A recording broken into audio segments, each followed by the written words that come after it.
Thank you, Kathy, for monitoring the first part. I think the panel is really interesting, pose a lot of issues, and some issue I've been thinking myself, others are new. Also, I feel this panel really represents a very important aspect of contemporary art and the exhibitions of contemporary art, which is the direct engagement. Unlike representation of a historical art, of course, there are politics, there's different kind of issues, but contemporary art is more direct, as we just heard, either in Guggenheim or in Hong Kong or in other places. So I feel this aspect shouldn't be avoided, as Josh Yu just very clearly suggested, but should be directly engaged by us who are interested in, who are also practicing exhibitions of Asian art in a global context. So I find it very interesting also the order of the four talks somehow followed reversed chronological order. We started from the most recent, actually is the present, is unfolding case. That's by Josh Yu. And then we had, went back a little bit, then Peggy Wang reviewed some earlier exhibitions starting from 1990s, and then later exhibitions taking place in the United States.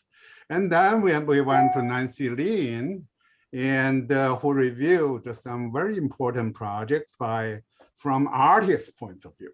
I find very interesting, like Huang Yongping's engagement with the earlier Western exhibition system of colonial art and Chinese, including Chinese art. And also we have Bo Young's talk, very interesting talk on Korean contemporary art. So it's a very interesting sequence. We have some questions, but not so many. So I encourage the audience. I see there's a 200 audience. Please, if you have any questions, small or large, or any kind of a comment, please just use Q&A function to post it. So we can really, the speakers can respond to your concerns, questions. And we also want to include everyone into this discussion, not just like a mechanical responding certain questions. But let's begin. I also think the speakers, the panelists, can also feel free to respond to any questions. Even the questions are directly addressed to some other speakers. I feel people should feel free to join in and talk about your idea. So we have first, I basically follow the order we received these questions. So the first question was posed to Nancy Lin, and it's about a concept or term. The question is from May.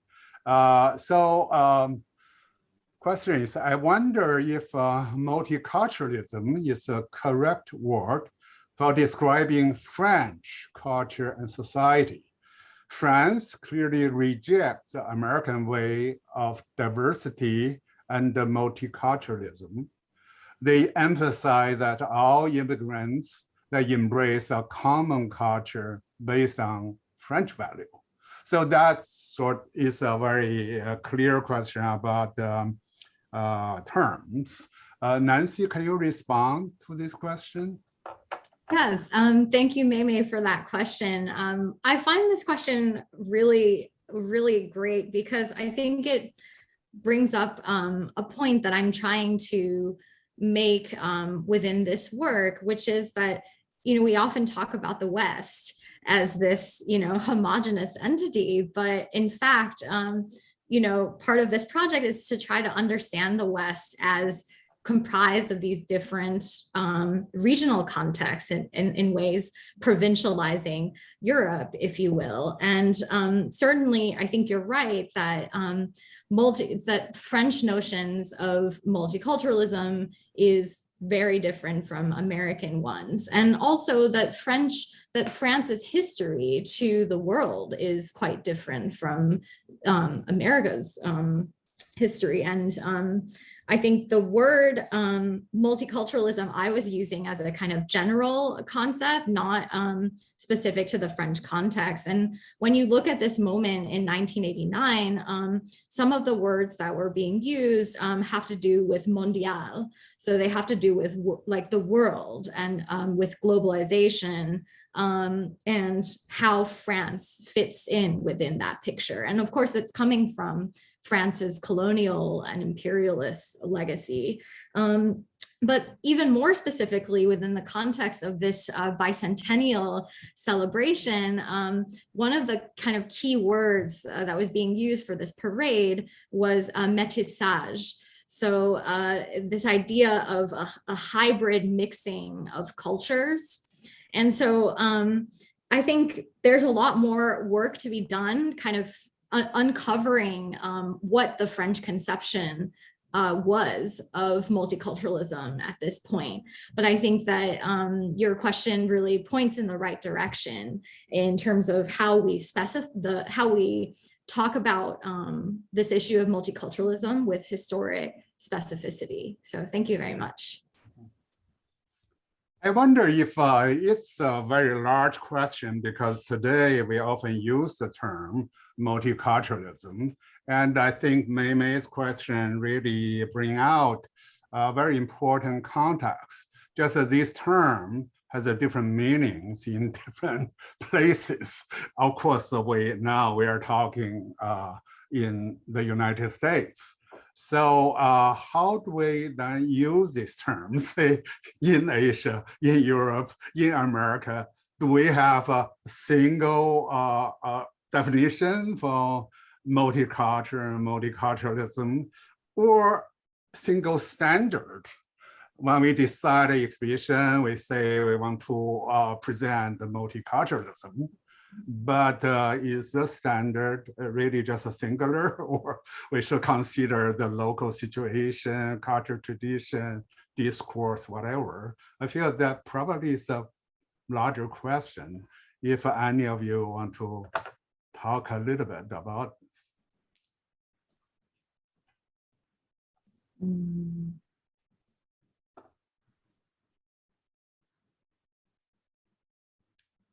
No? Josh, you don't have that idea.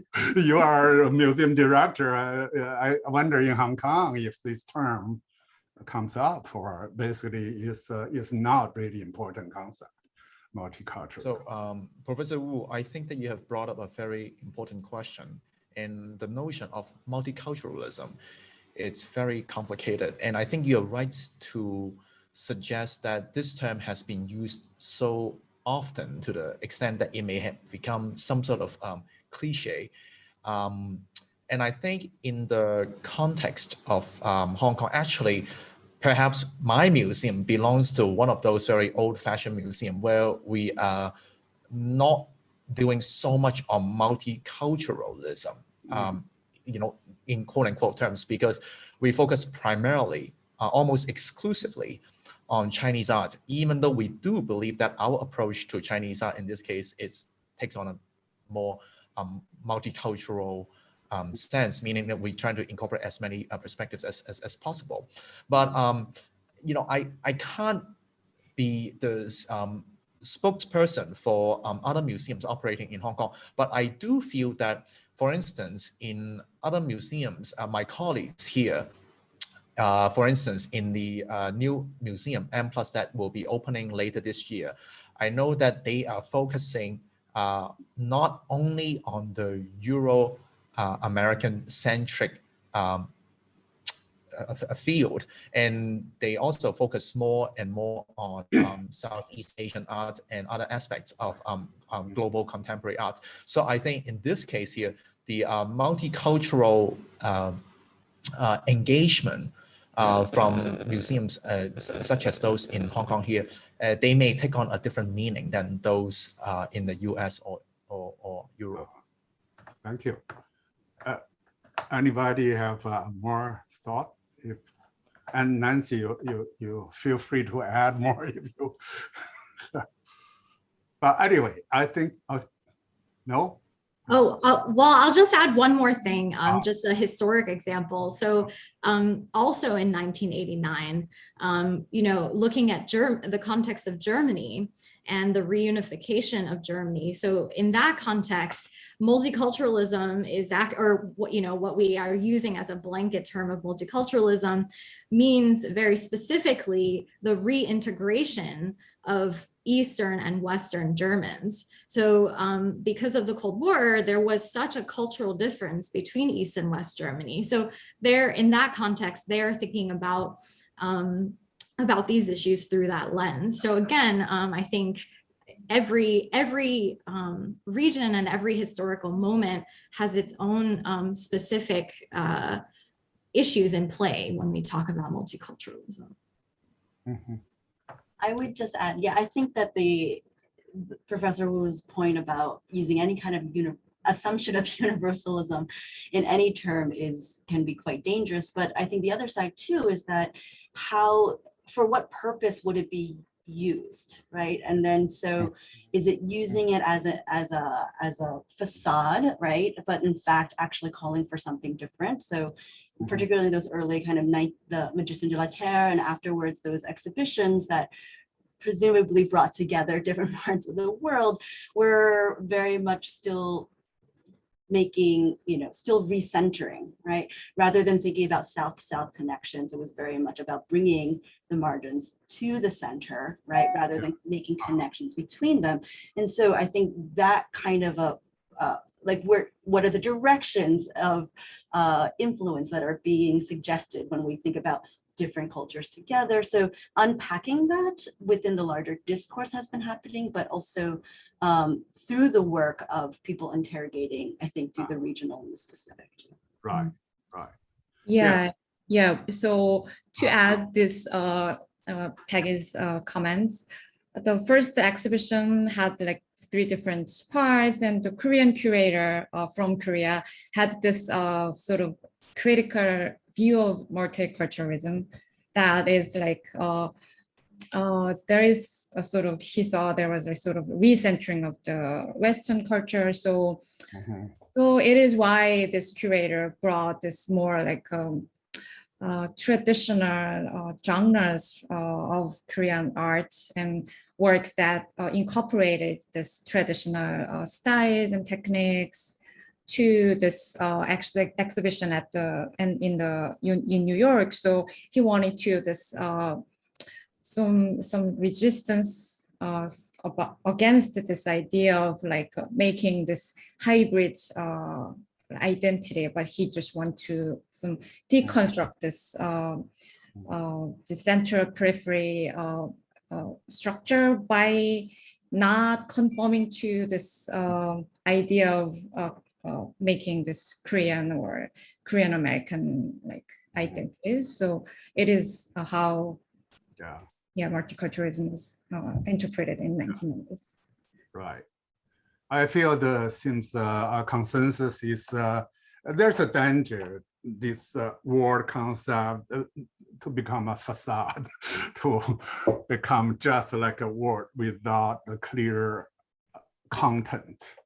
And if we want to use the word for any exhibition or catalog, probably have to really re-inject or reinvent it in the local context, in a particular subjectivity or special framing. That's all very important. I feel that's especially in contemporary art. I'm sure in any exhibition is very important. For contemporary art exhibition, definitely is very important. We have a very large question for everyone from Professor Ji Hee Hong. I will read it.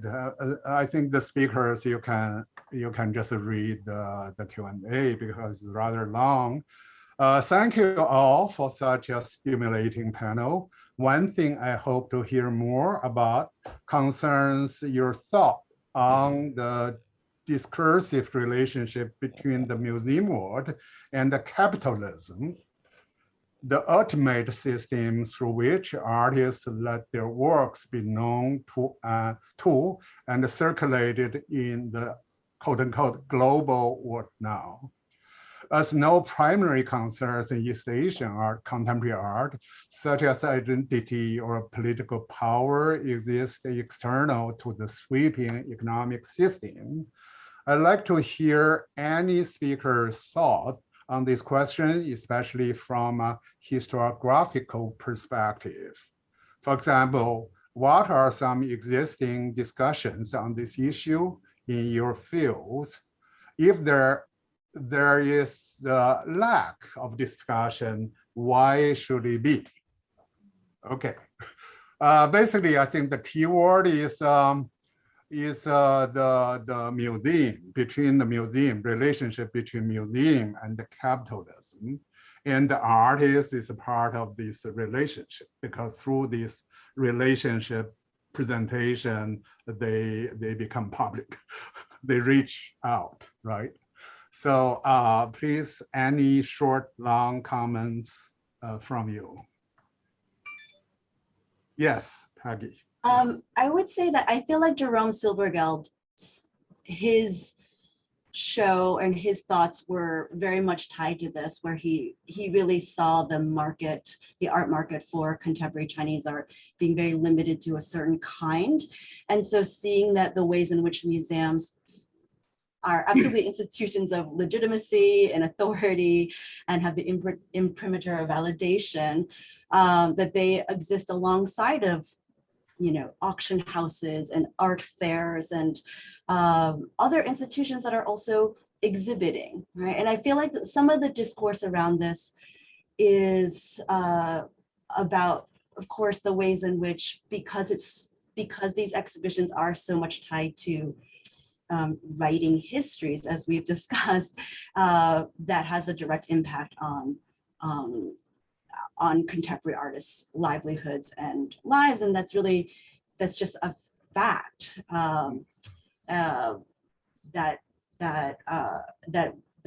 that's the ways in which it contributes, and it is complicit with the larger system.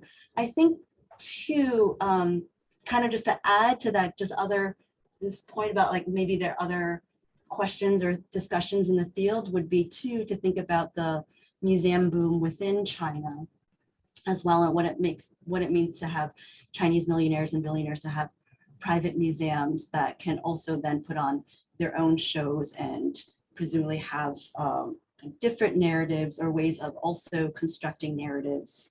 There are questions about, of course, sustainability of these museums, but at the same time, though, I do think that that is also tied within the system that is not just about kind of Western institutions, but also now Chinese institutions as well.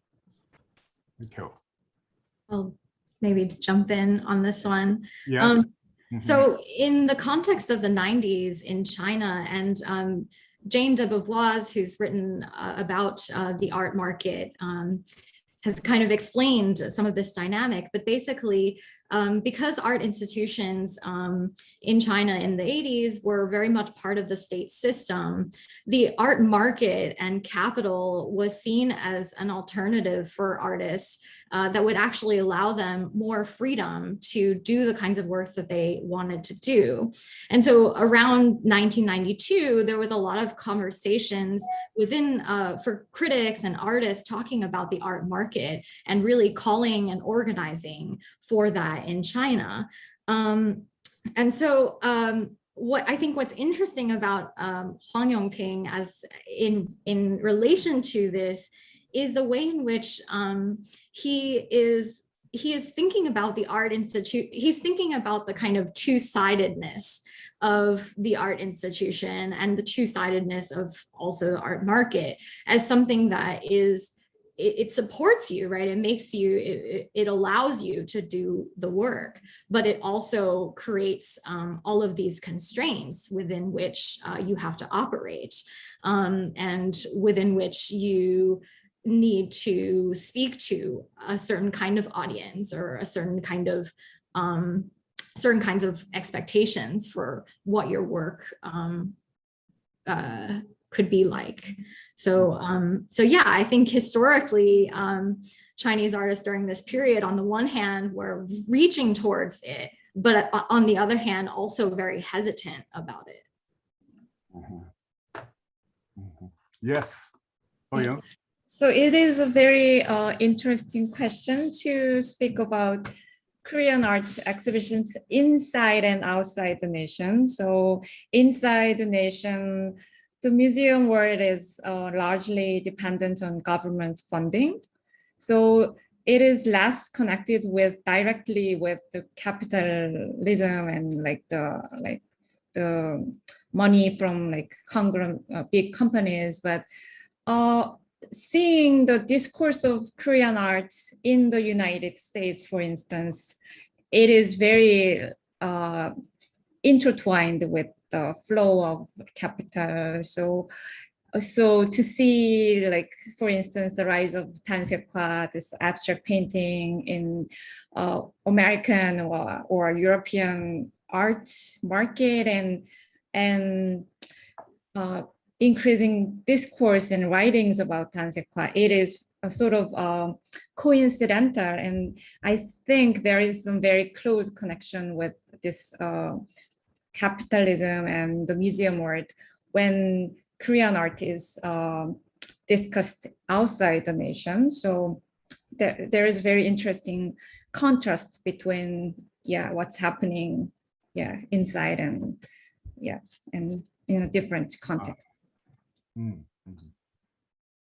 Can I Yes. just Yes, please. a few words about? I find Jihee's question very interesting, because it seems like my understanding of a question is that she is largely asking about museum operations and the money side of things. But it seems like she is assuming that the money side of things or the finance was embodied in the capitalist system.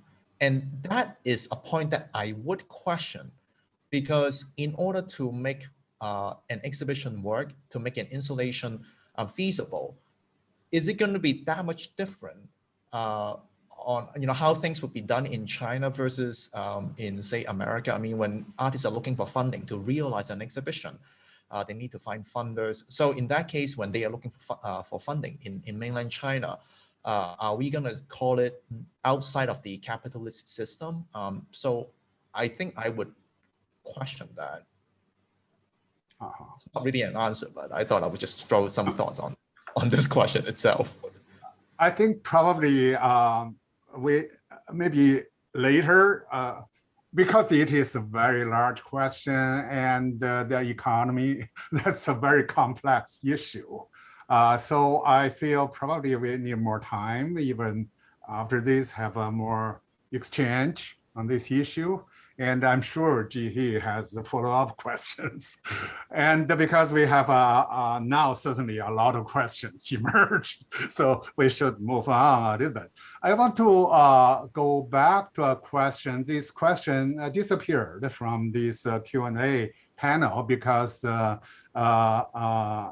Yu already responded, but I feel still it is a question for everyone. I want to read the question as well as Mr. Yu's answer. The question is from an anonymous attendee to Josh. Could you suggest what some strategies to de-link political art to its politicalness might be? Is political art still art without its political component? And should I read your response, or you just want to answer maybe? Maybe elaborate on your answer a little bit. Oh, actually, just very briefly, I think that it will be very difficult honestly, to de-link the politics from the art. But I think what I'm trying to suggest is that when we are dealing with political art, we could try to refocus our attention on the art, on the artistic aspect, not so much on the politics. So in Ai Weiwei's case, I personally find that his thinking about the relationship between word and image to be very interesting, and that is something that I personally would like to talk more about. Here, I have a question for Josh. You mentioned that this particular image we saw with Tiananmen there is a part of a larger series he created from 1995 to 2005, over 10 years, I believe. And also the collector recognized that this is just one part of a larger work. It seems to me that if we talk, name it political art, the political content somehow has changed from 1995 to today, when this picture is singled out to become like an independent work, almost like an icon or anti-icon, whatever. So political art, the meaning, I'm not saying depoliticized, but maybe from like a big P to small p, if earlier means the power in general, and now become like a China communist power, whatever, this redefinition. So that's an interesting process. I wonder if this part of the story was really conveyed to the public in Hong Kong. Just the original work, the historical meaning, even Ai Weiwei's original design, when this group of work was first published in the black cover book. That's 1995 among avant-garde artists. And then who actually took out this particular image? And then it's himself, or certain exhibitions, curators, or I feel this story is too important for this debate, just changing nature, changing meaning of this series. I wonder if there is a kind of education can be involved to talk about historical presence. So we are historians. We like to know what's the history of these things. That's my Professor Wu, I agree with you 100%. The context of this work was not adequately conveyed to the public. And I think that even for his original series that he created between 1995 to 2003, one could argue that the early series, so to speak, was not entirely political, because he was also showing other landmarks. But then, of course, one could also argue that it was just one way of Ai Weiwei of protecting himself by calling out other evil, so to speak. So in a sense, there is that ambiguity there. But I think the important point, for us as educators, is to point out the fact that how certain meanings could arise even beyond the artist's control. In a sense, I don't think the artist is really in the position to say that I absolutely mean this in this particular work, because once a work of art is out for the public to interpret, then there are bound to be other receptions to it. So it is incumbent upon us as educators to kind of source some of the more salient points to well, at least a more balanced and nuanced viewpoint to be shared with the public, so that they don't just get the one-sided picture of what that work or what that series was about. Yeah. Because now with the social media, often unexamined fact immediately was embraced by everybody, become the fact. I feel that's our situation. Yeah, Peggy, please. Yeah, I would say also that particular work, also though, I mean, we see it as a symbol of him, giving the middle finger, but of course it's a play on the idea of an artist using their thumb usually, right, to hold up and as part of an artistic process of creating perspective, right? So I think even within the work itself, there's also a play that is being done that allows us to think about even processes of art making and histories that allow us to maybe think deeper about, that doesn't de-link, or what is it, unlink The the political component, but allows us to maybe think deeper about how we think about politics, perhaps through a particular artist lens and not just by a symbol alone. I think I'll just jump in, and I think what Peggy is pointing out to here maybe is that, you know, the politics of aesthetics, right? Like aesthetics has its own form of politics that's actually quite different from marching on the street, for example, or lobbying governments, right? It's doing political work in a very different kind of way. And I think what you're suggesting is that we pay attention to the ways in which aesthetics and visual artists use visual means to kind of convey that sense of politics with a small p. Yeah. Actually, when I first saw this piece in his studio around 1995 or 6, the first thing I was shocked. Also, I talked to him. I said, very interesting. He somehow almost depoliticized, like White House, like Tiananmen, by putting them together with other, sometimes medieval, like Venice, San Marco, or Eiffel Tower, or Hong Kong. There is a view, is Hong Kong itself. These are different kinds of either tourists or like, or some capitalist Hong Kong or cityscape, and Tiananmen, there's not without clear hierarchy even. So reading that work that time feel opposite to this attacking certain kind of political authority, but rather maybe the very general sense of power was controlled the world, maybe from commerce, tourism to politics, whatever together, and of course himself, this finger.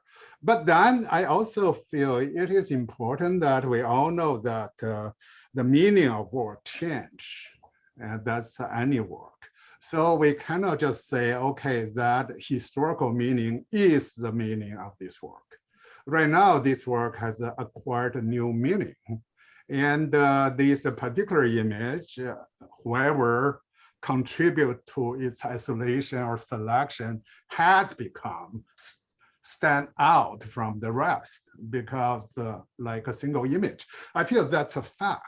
We cannot ignore that to just say historically that was the meaning. I feel today it has a new meaning.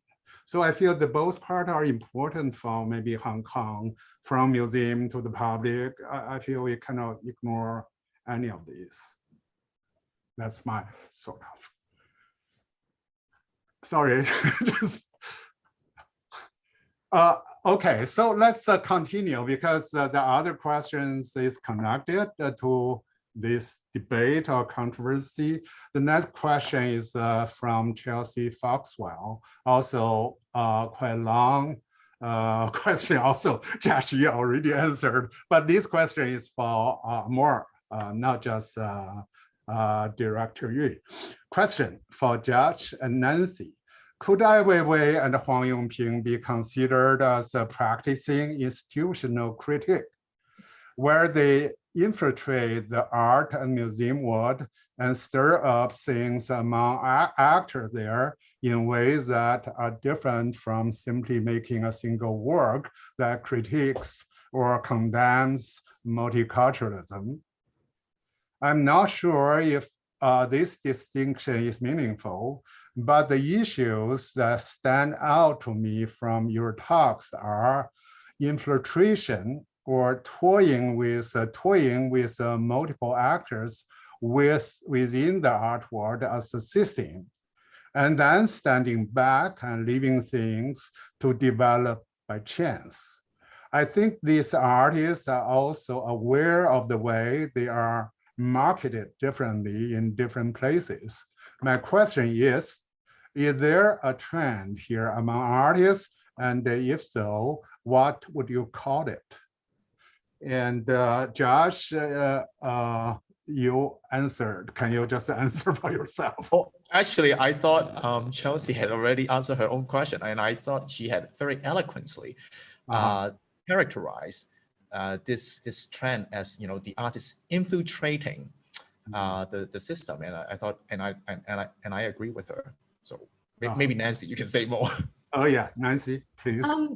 Yeah, so I think there's a couple of things here. First is this idea of inviting an artist to do a site-specific work in a museum. I think this connects, to Wei Zhen's question about the site-specific works, right? So this concept really begins in the 60s through the curatorial practices of Harold Zeeman and what he was doing at in Basel and in Bern and in the biennials. And so there's this idea that when you invite an artist to the museum, you're asking them to produce something for you. And so there's actually this weird way in which the institution invites critique, or it provides an opportunity for critique, and in some ways then neutralizes critique at the same time, right? And so I think this kind of continues on into the 80s and in the 90s when institutional critique becomes a kind of art form.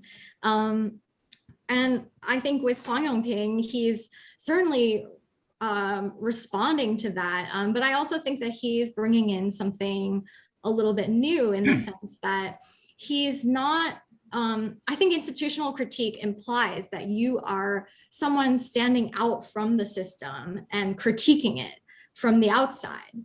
But I think that what he's doing here is actually showing that he is himself part of that system. So it's a very ambivalent kind of attitude. It's almost a kind of acknowledgement of the system within which he then becomes complicit in. So I think it's very self-reflexive.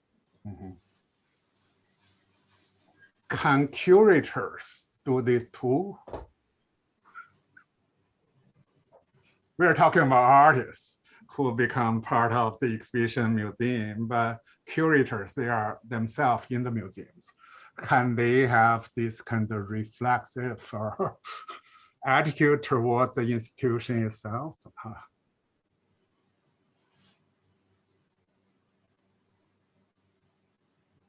Or will be fired? Whatever. Next question is about Huang Yongping as well. So let's continue. Is a question from Larry. So question is regarding the censorship of Huang Yongping's Theater of the World. I think it's a censorship in Guggenheim.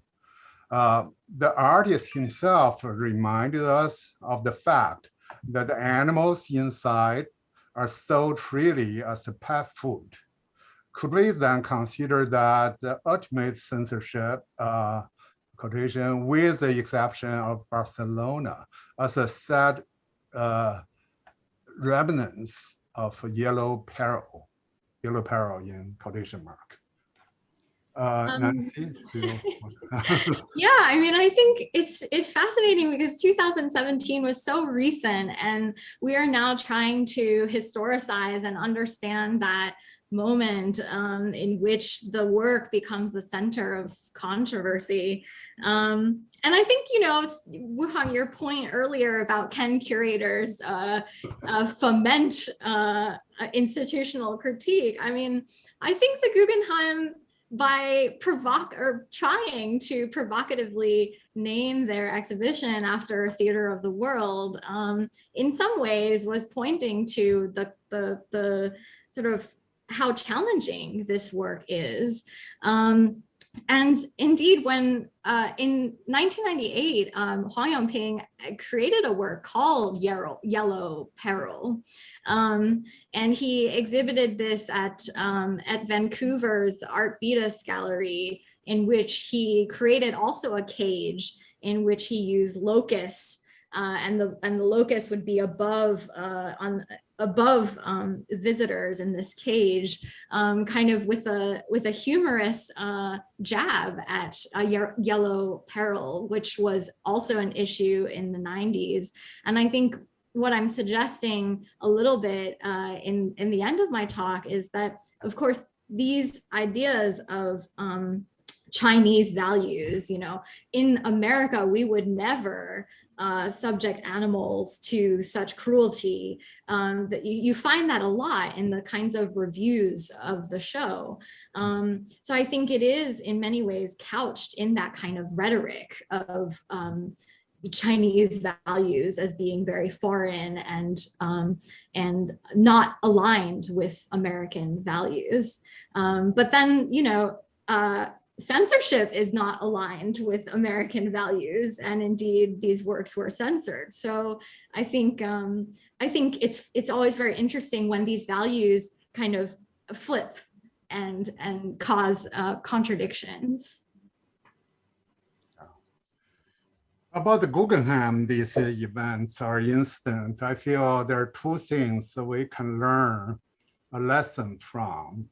The one is actually there was a lack of education, or there was just incorrect information, because when the animal protection, these groups learned that the exhibition would feature live animals, the museum was in a state of alarm and didn't really have a chance to explain that. Like a Xu Bing, that work would be shown in video. It's an archival video, was not really live animal. So a lot of things just people heard about, just immediately jump to the wagon. So I feel those things, museum or the media should play a more responsible role in guiding the public opinion or correcting public opinion.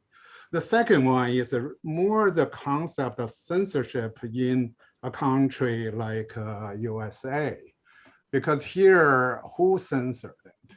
Is a museum or the group or the public opinion? Just the situation or the meaning of the concept is different, but the work was censored. That's also true.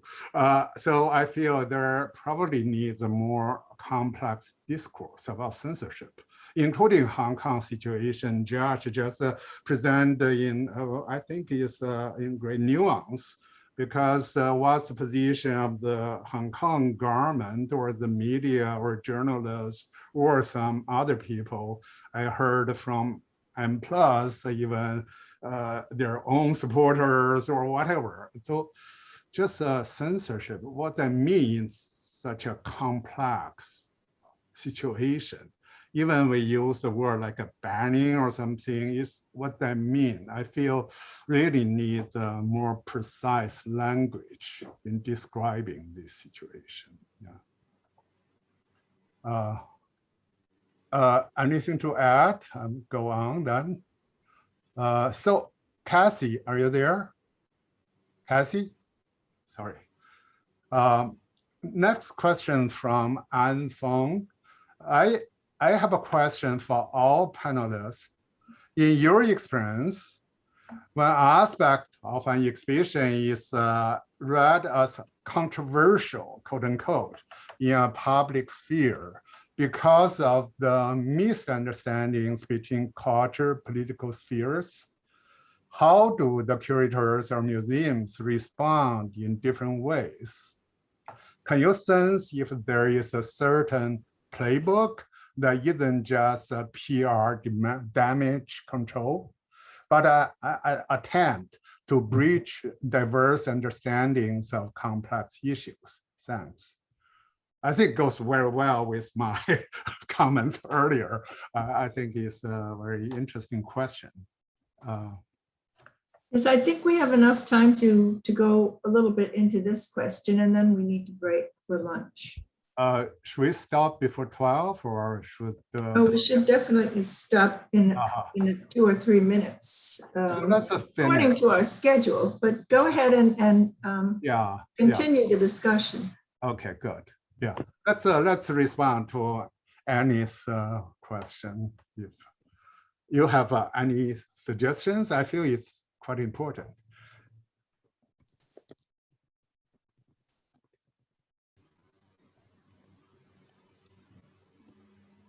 Again, Josh, do you have any experience how to bridge it's these different It's a opinions? difficult question. It's a difficult question. And I do not think there is a playbook.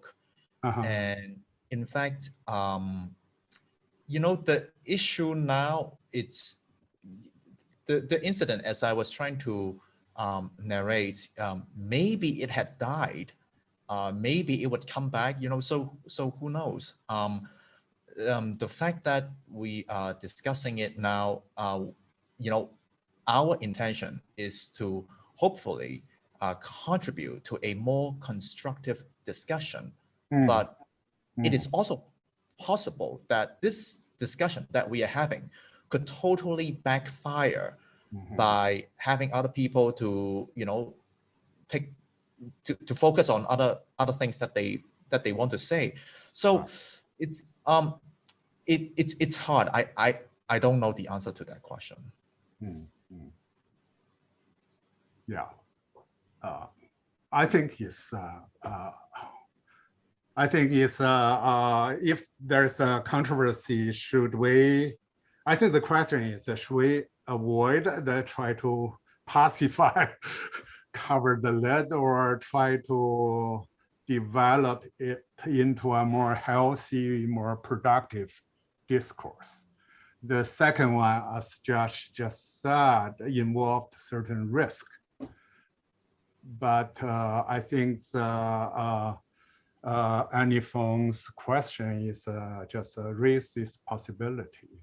Yeah. I think it's, but I think to your point, I think the difficulty is that we do not know whether our actions now actually constitute, you know, covering the, you know, as the lid covering the danger, or we're actually adding fuel to it. I think that is that is the difficult part. We have no control over how people may want to continue this discussion. Yeah. We have quite a few questions. I don't think we can cover them all. Maybe there are other opportunities people can exchange their opinions. Let's just maybe do 2 or 3. The first, again, following the order, I don't do any selection, no censorship involved.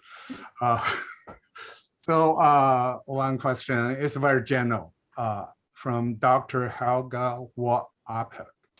I'm very disappointed that traditional art from years ago were left out. Are we now victims of the destructive point of view to politicize everything and forget the high values of our past?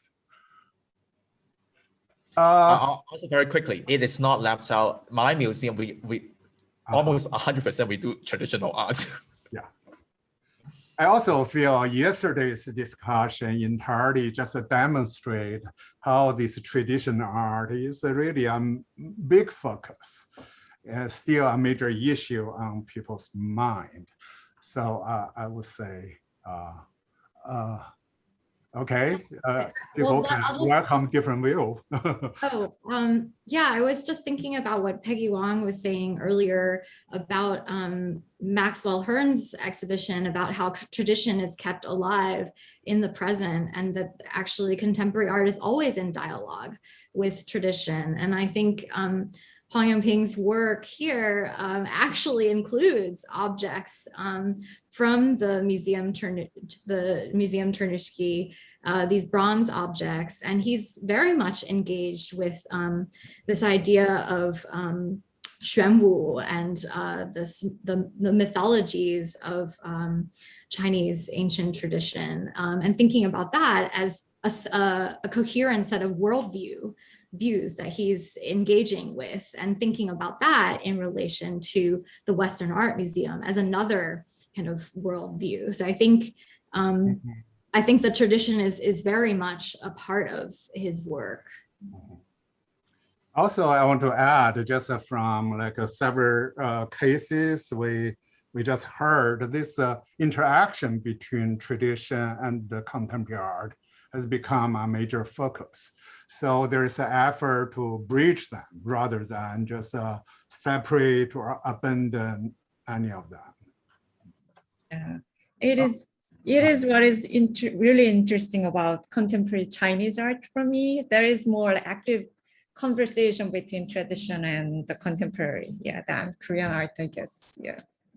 I feel there are artists, maybe not so much for art historians, but the artists definitely deal with the tradition and quite a lot. Oh, another question, maybe two more. One question for Peggy. In your personal opinion, how successful was the Ink Art exhibition in meeting its curatorial goals, especially the objective of showing that contemporary Chinese ink art has a broader global applicability? Thank you.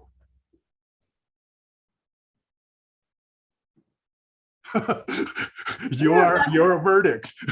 Yeah, I feel like the Ink Art Show did do, I don't know if that necessarily was the curatorial objective, to show that ink art has a broader global, sorry, I can't find the question right now, applicability. I think other exhibitions have done that more forcefully, ones I didn't talk about, but that are, for example, unscrolled, like exhibitions that are really talking about the living traditions within the fact that traditions are still living and being revived, but also being reinterpreted. And so we understand continuity as not something that maybe is necessarily visually connected. But I think for ink art, it was an important exhibition for the Met to show that there is this, that its understanding of Chinese art continues all the way up until right now, and they're collecting contemporary artists' works. And so just thinking about the encyclopedic idea of it as being something that isn't just something of the past, but really that, if I think about also Fresh Ink was trying to do this, thinking that they're actively engaged and participating in the production even of, and showing that. I think I wouldn't say that it's ink art on its own. I think it's really many of these exhibitions all together is showing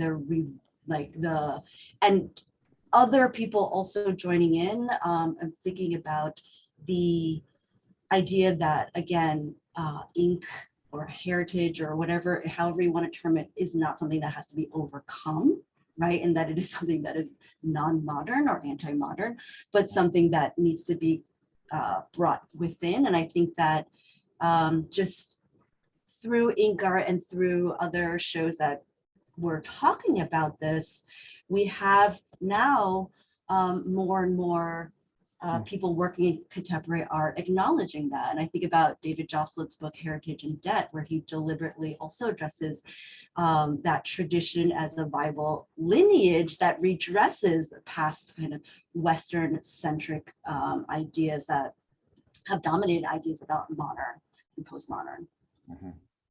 I agree. I feel, because I wrote an article for the catalog, I feel the show was very experimental, although huge in the Met, but in spirit was quite experimental, because McKern, what he tried to do is try to reframe ink art as a kind of aesthetic category. It's not just a material ink. So therefore, certain videos, certain other things, the installation all became this so-called ink art. But I also create confusion, because in Chinese, ink art immediately is a 水墨画, it's a ink painting. So the Chinese visitors, oh, where's the ink? So they see the colorful photographs or whatever, just often ask questions. So there is an issue of translation or translingual, this kind of problem we all face. And this exhibition, I feel, highlights this difficulty of translation, using term, culture translation. It's not just about the words. Yeah, our last, yes, go, Josh. Can I follow on that logic and ask, it's interesting to me that when we take such a broad definition of ink in that exhibition, and the question asks whether we consider that exhibition to be successful, maybe one metrics to address that is to think about whether other contemporary artists, not from China or not even from East Asia, if they would pick up ink as medium for them to use. I think Alexandra Monroe did a big show, what's called a little bit like American ink art. Peggy, do you remember that show? The Third Mind. Third Mind, yeah. Yeah. But it is, anyway, so this is a very interesting topic. We can definitely continue to talk about it. Last question from Wei Cheng Lin. I feel this is a bigger question, also somehow summarize certain argument. Question for all panelists. It seems that we have discussed two different kinds of contemporary East Asian art exhibitions. One is exhibitions featuring site-specific artworks by East Asian artists, and the other exhibitions that show artworks made by East Asian artists in their respective national locations. Given the themes of the symposium, how do you see two different kinds of exhibitions connected or not in the issue arising from and the history of contemporary East Asian art in the West? I understand these two kinds of exhibitions. Basically, one is more in the domestic context, another is more featured in the Western context, if I understand. Maybe I'm wrong. Any comment? Peggy, do you have anything to say? You studied because these two exhibitions you select inside, outside in, represent maybe something to do with Professor Lin, just please. I wonder if because of needing to deal with the prevalence of Western centrism and the ways in which there's an assumption about China and ways in which like symbols of China are read in particular ways, or that plays into the ways in which curators then have to frame, right, and try to explain what is happening so that we don't necessarily have knee-jerk reactions to particular symbols or particular or things that look familiar but actually are unfamiliar, things that look unfamiliar but actually familiar, right? So they have to do a lot of work having to deal with the context of the larger Western viewership. And I really thought about Haosheng's idea that he was already thinking about how people think about China based on the MFA permanent collection, right? And then now having to think about how people think about China when think about contemporary, and understanding that there are always these ways in which we have to try to unpack biases and assumptions and move people along. I think that is part of the what I understand from these exhibitions, what is foremost on their minds. These sorts of issues would not necessarily, I think, be as much of a concern when you're dealing with different publics that read signs and symbols in different ways. Josh, yeah. I think that this is a very interesting question by Wei Zheng. The way I see it is that I think this may be a way for the contemporary Chinese artists to show that they are not just about contemporary Chinese art. In a sense, they have outgrown contemporary Chinese art by showing other people that, they are also interested in global issues. So that's why they don't limit themselves into making site-specific art only in China. Mhm. I think they will do both, right? They will continue to make things in China and outside. Oh, yes, absolutely. Yeah. Right. And they can make a different kind of work, I guess. But you're right. They have a clear understanding of the audience and different traditions. I feel some people like Yin Xiu Zhen or some, they started to do this quite early on. They joined the local tradition, learned the history, and responded to it. I feel, yeah, maybe more and more people will develop this kind of thing. I think exactly 12 o'clock. Yes, thank you very much, all of you, very- for this very excellent panel and Yeah. interesting discussion. We've let it go on a bit longer than we had planned, and so that's wonderful, but we have to break for lunch now. We start up again at 12:30.